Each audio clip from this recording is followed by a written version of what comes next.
Terkait berkas perkara atas nama Tifauzia Tiasuma, Pengadilan Negeri telah menerima kembali limpahan berkas perkara tersebut dari pihak Kejaksaan Negeri Jakarta Selatan melalui Kejaksaan Negeri Jakarta Timur. Juga oleh Panmut kami, Mas Dudi Gusmawan, sudah diregister dengan register perkara yang baru.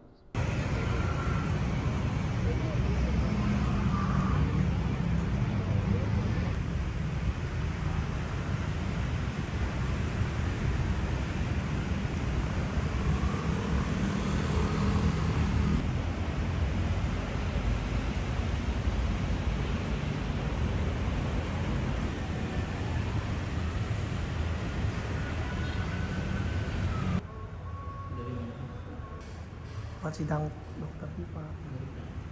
Kamis ya?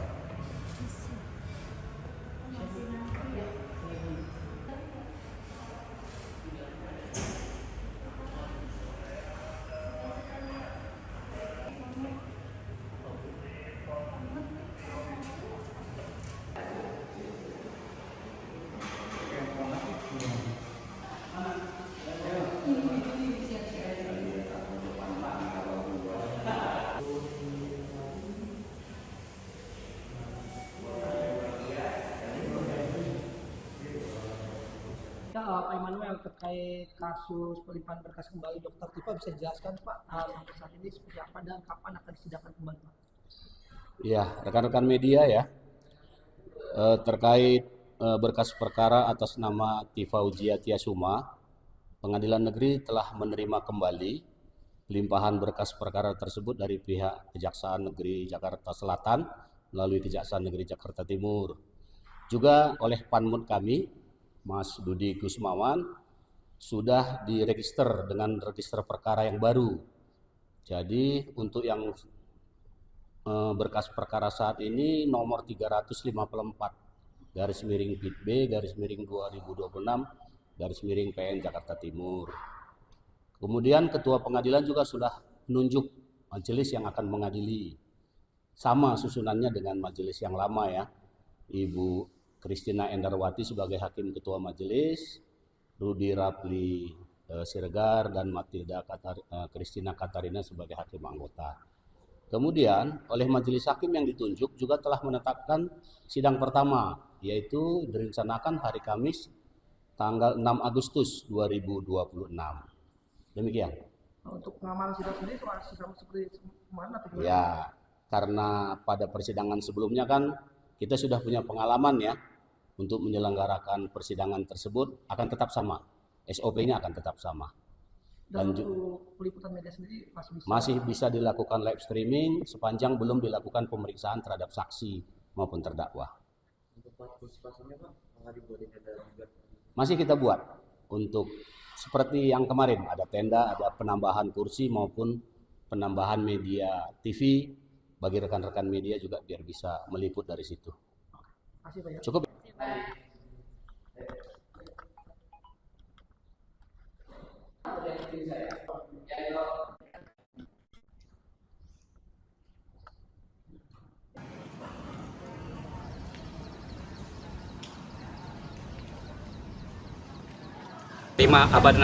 Revisi dakwaan dari jaksa. Oh, ada revisi ya? Nah, itu biar kuasa hukum aja. Itu apakah nanti setelah dari tanggal 3 nanti, kalau nggak salah besok ya, Kamis itu sidang, infonya apakah nanti Pak Roy juga akan ke sana juga? Pertama begini, informasinya itu valid ya?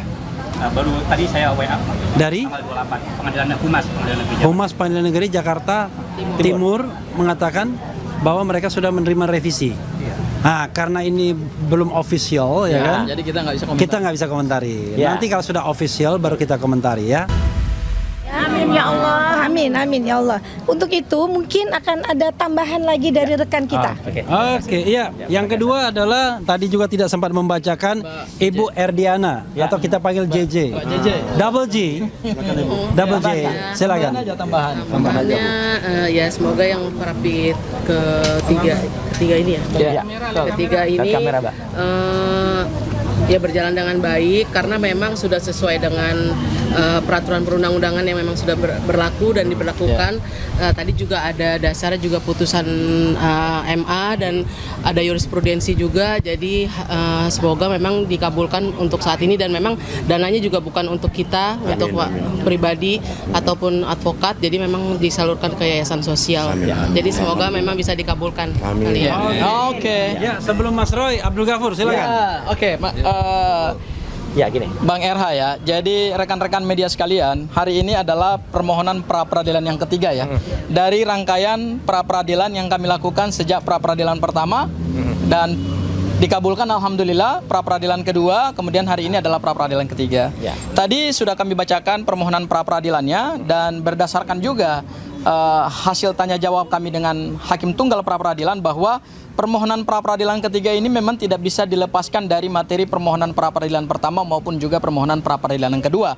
Meskipun nanti Hakim tadi mengatakan bahwa nanti yang akan menjadi dasar pertimbangan itu tentu pada permohonan pra peradilan yang pertama yang juga sudah diputus oleh Yang Mulia yang tadi juga menyidangkan permohonan pra peradilan yang ketiga. Nah, tapi ada satu hal yang menarik bahwa dengan permohonan pra peradilan ketiga ini sampai sejauh ini belum keluar namanya perintah untuk menghentikan pra peradilan ya Mas Roy ya. Oleh karena itu berdasarkan KUHP yang baru, maka permohonan pra peradilan itu kan tidak dibatasi. Sepanjang objek perkara atau yang dimohonkan itu tidak nebis in idem atau tidak sama dengan permohonan yang sebelumnya, maka secara yuridis itu sesuatu yang dibenarkan oleh undang-undang. Jadi kami ingin menepis anggapan-anggapan di luar bahwa permohonan pra peradilan ini sebenarnya adalah strategi untuk mengulur-ngulur waktu. Tidak, kami tidak mengulur-ngulur waktu. Justru yang kami laksanakan hari ini adalah kami sedang melaksanakan perintah hakim pada putusan pra peradilan yang pertama, yaitu terkait dengan permohonan ganti rugi dan rehabilitasi dimohonkan pada permohonan yang lain. Sehingga hari ini kami mohonkan secara terpisah, dan itu adalah pertimbangan dari hakim pra peradilan yang sama pada putusan yang pertama. Itu hal yang pertama. Kemudian hal yang kedua terkait dengan nilai ganti kerugian, bahwa memang undang-undang telah menegaskan ya nilai ganti kerugian itu minimal adalah Rp500.000 dan maksimalnya adalah Rp100 juta. Oleh karena itu kami mengikuti apa yang sudah ditegaskan oleh undang-undang. Sehingga terhadap kerugian imaterial, ya kerugian material mohon maaf, itu 106 juta dan imaterialnya adalah 100 juta. Dan insya Allah tadi kami tegaskan juga di hadapan hakim pra peradilan, kalau nanti berkenan dikabulkan oleh hakim pra peradilan, maka uang tersebut akan disumbangkan kepada yayasan sosial. Jadi tidak ada motif ekonomi di balik permohonan pra peradilan ini. Dan yang ketiga adalah kami memohonkan ini untuk memberikan satu edukasi hukum, sekaligus juga mungkin contoh bagi para pencari keadilan.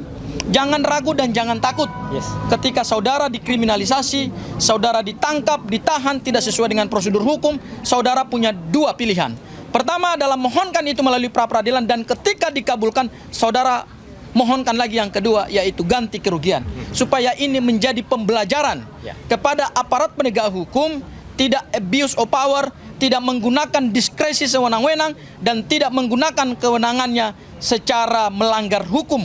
Meskipun mereka mempunyai kewenangan itu, tetapi karena kita adalah negara hukum, maka kewenangan itu harus by law, bukan by permintaan, bukan juga by perintah. Ya. Itu barangkali dari saya, Mas Roy. Selanjutnya saya serahkan kepada bintangnya ini. Sebelum Mas Roy ya, kita doakan Mas Roy sehat-sehat. Amin.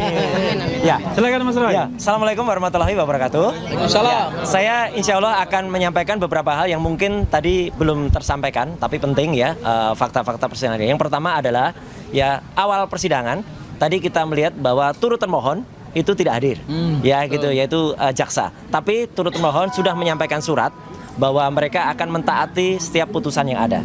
Jadi ya sudah, kalau begitu supaya tidak mengulur-ulur waktu, tadi Hakim Tunggal dengan cepat menyatakan sudah dimulai. Jadi hari ini adalah pembacaan permintaan kita, permohonan kita. Besok adalah jawaban dari pihak termohon, yaitu hanya ada satu, yaitu pihak dari kepolisian atau dari Polda Metro Jaya. Kemudian kami akan menyampaikan replik, kalau kami akan menyampaikan replik, dan kemudian juga akan sampaikan duplik dari pihak termohon, ya gitu. Jadi itu dalam sehari. Jumat itu adalah bukti. Jadi kalau tadi ada beberapa teman media yang menanyakan bukti-buktinya apa Mas gitu. Nah itu tadi bukti-bukti yang sudah dibacakan ya, yaitu tentang adanya nota sekian, ada nota A, nota B yang totalnya adalah 106 juta, itu semuanya nanti akan kita sampaikan pada hari Jumat. Ya, dengan disertai adanya saksi. Siapa saksinya? Tunggu saja hari Jumat. Ya, gitu yang nanti akan ada. Nah, kemudian nanti hari Seninnya adalah saksi dari pihak termohon. Kemudian Selasanya adalah kesimpulan dari masing-masing dari kami dan juga dari pihak termohon. Dan kemudian Kamis adalah putusan. Kamis tanggal 6 Agustus itu adalah putusan.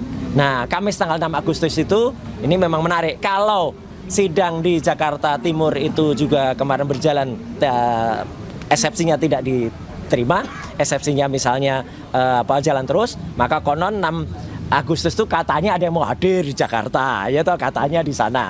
Tapi kita tunggu nanti, kalau enggak ya kesini aja dulu ya, ke Pengadilan Negeri Jakarta Selatan untuk mendengarkan keputusan itu. Itu yang pertama. Ya, yang kedua adalah yang ingin juga saya sampaikan ya, kami sekali lagi mengaturkan terima kasih atas semua pihak yang sudah mensupport ini semua ya, termasuk kepada Hakim Tunggal yang tadi juga bagus banget beliau itu memberikan pandangan, masukan kepada kami yang kemudian supaya tertibnya pokok yang kita mohonkan, maka tadi beliau menyarankan ini saja, fokus saja ke sini. Itu bagus ya. Jadi menurut saya kami mengapresiasi itu semua. Dan yang ketiga ya, yang ingin saya sampaikan saja, setelah ini siang nanti jam 2 kami akan bersama-sama ke Pengadilan Negeri Jakarta Utara. Apalagi itu? Ada tuntutan perdata atau gugatan perdata perbuatan melawan hukum terhadap seseorang. Ya gitu. Seseorang itu tadi sudah disebut juga di dalam acara, salah satu dari 4 pelapor yang melaporkan saya, ya bukan Joko Widodo, tapi salah satu dari 3 termul yang ada, ya gitu. Siapa dia? Nah, nanti ada di Pengadilan Negeri Jakarta, dan itu sudah masuk sidang yang kedua ya, karena pada saat sidang yang pertama mereka tidak datang. Jadi itu penegasan dari saya, dan sekali lagi untuk menegaskan bahwa uang itu bukan hanya untuk kami terima saja, ya. Bukan untuk kami, sama sekali bukan untuk kami, tapi untuk yayasan yang bersangkutan. Maka sebagai wujudnya kami sudah ada kok uangnya, ada di sini. Nah,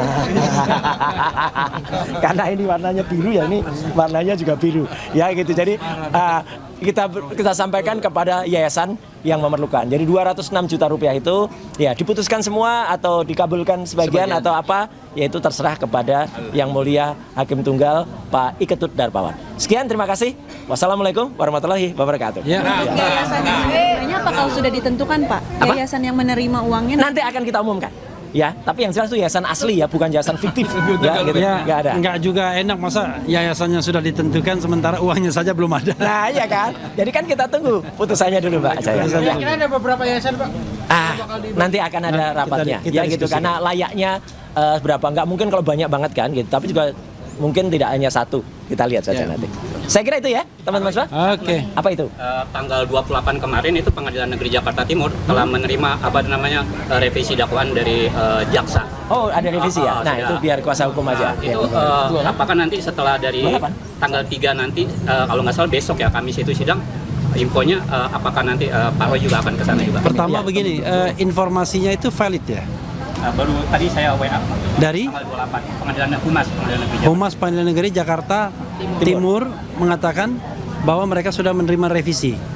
Nah, karena ini belum official ya kan? Jadi kita nggak bisa komentari. Ya. Nanti kalau sudah official baru kita komentari ya. Ada yang lupa, satu yang menarik, hubungannya dengan Pengadilan Jakarta Timur. Tadi di antara pengunjung sidang ada salah seorang sahabat kami, rekan kami, yaitu pengacara dari Dr. Tifa, yaitu Pak Abdul Al-Katiri. Kenapa beliau hadir? Nah, itu nanti ada yang menarik. Saya nggak akan bocorkan ya. Silahkan tanyakan kepada yang bersangkutan.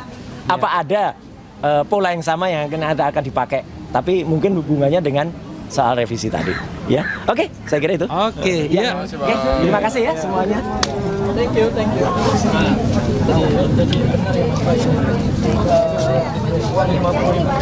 Banyak. Kita sampaikan.